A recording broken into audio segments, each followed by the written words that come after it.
চটজলদি আলু, ফুলকপি আর ডিমের ঝোল করার জন্য প্রথমে কড়াইতে তেল দিতে হবে। কড়াইটা গরম হলে তার মধ্যে আলু, ফুলকপি দিয়ে দিতে হবে। ওর মধ্যে নুন হলুদ দিয়ে নাড়াচাড়া করতে হবে। হালকা ভাজা হয়ে গেলে ওটা তুলে তার মধ্যে ডিম ভেজে নিতে হবে। ডিমটা ভেজে তুলে ওর মধ্যে আবার তেল দিয়ে মশলা কষাতে হবে।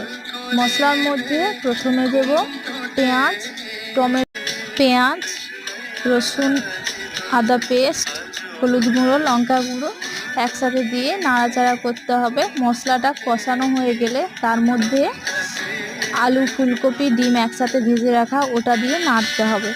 ওটা কষানো হলে হালকা জল দিয়ে নাড়াচাড়া করলেই হয়ে যাবে আমাদের ফুলকপি আলুর ঝোল। আমার ফ্রেন্ডও ডিউটি থেকে চলে এসছে, এবার রেডি হয়ে যাব খাওয়ার জন্য।